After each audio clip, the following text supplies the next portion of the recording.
Kung bago ka pa lang sa aking YouTube channel, please subscribe at i-hit ang notification bell para updated ka sa aking bagong videos.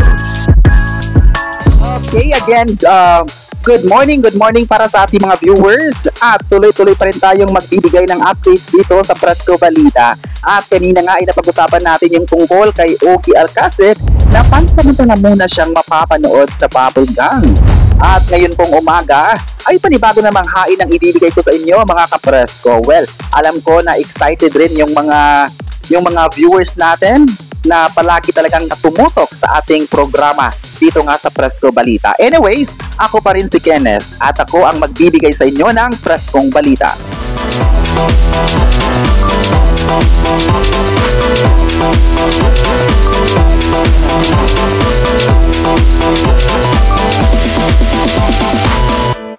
Okay, magandang umaga sa inyong lahat, sa ating mga viewers na nakatotok live dito nga sa Presko Balita. At panibago na naman yung mga topics na pag-usapan natin ngayong umaga. Especially ako pa rin yung makasama nyo na magbibigay updates sa inyo mga kapresko. At syempre, hindi natin to patatagalin pa, ibigay natin ating susunod na chika ngayong umaga.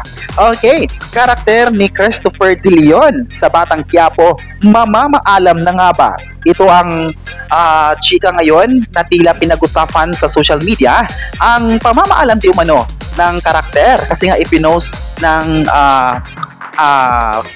page ng Batang Quiapo official na mamamaalam na nabigay sila ng mensahe tungkol sa naging part nga itong si Christopher De Leon. So ayon pa, banat pa ng mga netizens na baka tatapusin na di umano ang karakter ni Christopher De Leon sa naturang programa. Pero sa isang balita din na lumabas online na hindi raw totoo, fake news lang daw na mamamaalam itong si Christopher De Leon sa Batang Quiapo. At ayon pa sa ilang mga source na mali daw na parang nagkamali lang daw yung admin di umano na wawakasan na yung karakter ni Christopher De Leon kasi nga dahil nga ito sa nakita na or ipinalabas na teaser na parang nagkaroon ng difficulties sa kanyang karakter kung saan nagkaroon ng enkwentro sa pagitan ng mga ni Rigor o mga ganon na kung saan ay papatay na. Pero sa ayon nga sa ilang source, hindi raw totoo kasi yung balita raw ay dadalhin ito sa ospital at pagdudusahan niya ang kanyang mga ginawa, diba? So hindi raw totoo, fake news lang daw ang lumabas online. Ito ay galing mula sa mga ilang insider at good news din sa mga nagbibigay ng pag-iidolo para kay Christopher De Leon na mapapanood pa siya sa Batang Quiapo ayon sa ilang insider. Okay, so alam ko na marami din sa mga nanonood natin ngayon na nagtatanong din kung mawawala na nga ba yung karakter ni Christopher De Leon.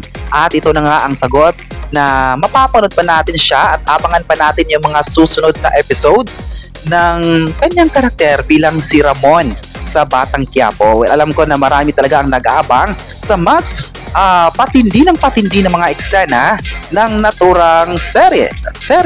Diba? Isa ito sa pangmalakasang series ng ABS-CBN na hanggang ngayon ay patuloy pa ring namamayagpag sa TV ratings at sa ilang mga digital platforms na numero 1 ito sa puso ng mga Pinoy.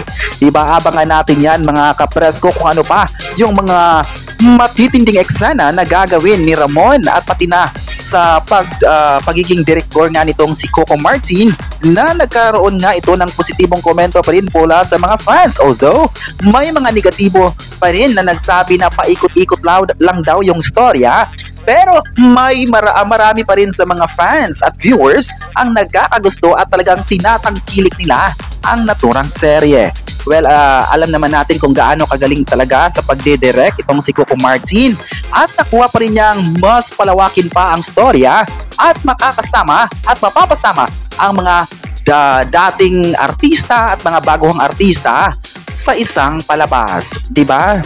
So ngayon po mga kapresko ay alamin naman natin ang pulso ng mga netizens online. Ano kaya ang kailang masabi tungkol sa balitang ito? Ayon ng isang netizen, marami talaga ang nagabang sa Batang Quiapo, lalong-lalo na kay Ramon. Makita natin kung gaano talaga siya kagaling. Diba, isa siyang veterano pagdating sa pag-arte. Nakita natin na grabe, makukuha yung gigil talaga ng mga viewers kasi nga marami yung, especially nung naging kalaban na siya or like nakakatapat niya dito si Takbol, 'di ba? So parang nagkaroon ng magandang eksena na kung saan maiinis talaga yung mga viewers. Nakuhang-kuha talaga nila yung atensyon ng mga viewers na kung saan naging positibo ito sa mata ng mga viewers at nakuha nila ang gigil na mula pa kay Ramon, 'di ba? So ayon pa ng isang netizen, iba talaga ang nagisang Coco Martin sa paggawa ng mga series. Well, alam natin na talagang tinatangkilik at minamahal ang produksyon ng Batang Quiapo hanggang ngayon at dahil yan sa mga magagaling na direktor na naging part ng naturang serye at hanggang ngayon at patuloy pa rin tong numero 1 sa puso ng mga viewers. Diba? Kung makita natin online na trending pa rin ang mga bawat episodes na talagang tinutukan mula sa kanang mula sa free-to-air television at maging sa digital platforms ay talagang tinutukan ito ng mga viewers. Okay, ayon pa ng isa pang netizen, sana nga hindi pa mamamaalam ang karakter ni Christopher De Leon. Alam naman natin kung gaano kagaling at gaano minahal ng mga viewers ang kanyang karakter na hanggang ngayon, I guess, marami na ring mga episodes na nakasama din itong si Ramon sa serye na ito, kaya nga ganoon na lang din yung pagmamahal ng mga viewers. At ayon pa sa chika, nagawa lang ito parang nagkaroon ito ng isang survey lang, 'di ba? Kung maganda ba na mamaalam na ang karakter ni Christopher De Leon para makita din naman ng buong production kung gaano nga minahal si Christopher De Leon ng mga viewers. Well, magandang strategy to ha if totoo man na hindi pa mamamaalam itong si Christopher De Leon. Okay, so ngayon po mga kapresko ay alamin naman natin ang pulso ng mga fans online. Kung ano nga ba ang masabi nila tungkol dito. Ayon pa ng isang fan, ang Batang Quiapo talaga ang nagpapasaya sa kanya at sa kanyang pamilya. Alam naman natin na gabi-gabi talagang tinutukan ng mga Pilipino. Diba? Hindi lang mga Pinoy, kundi yung mga international na nakuha din yung gigil mula sa mga karakter na naging part ng naturang serye. At alam natin na itong Batang Quiapo nga ay kasalukuyang ipinalabas sa ibang bansa at na may international title na Gangs of Manila. Kaya ganoon na lang din ang pagmamahal ng mga bawat viewers na susundan pa ang mga episodes ng naturang programa. May isang fan naman ang sana hindi pa mawawala ang karakter ng mga nag-isang veteran actor na si Christopher De Leon. Alam naman natin na kapag magaling ang isang actor at bagay din sa kanyang bagay din sa isang serye, wala naman natin na kung ano pa yung mga magaganap, di ba? Or mga opportunities na magagawa pa ni Christopher De Leon sa naturang palabas. Okay, ayon pa ng isang fan, dapat ay marami pang aabangan na pasabog sa programa. Well, alam naman natin kung gaano talaga kagaling na yung nagustuhan ko talaga mga kapresko sa Batang Quiapo ay yung patuloy lang talaga yung mga matinding eksena na yung to the highest level talaga yung galawan, like parang international na talaga yung dating ng Batang Quiapo mula sa camera angles, lahat, cinematography at flow ng story ay talagang nakakagulat talaga.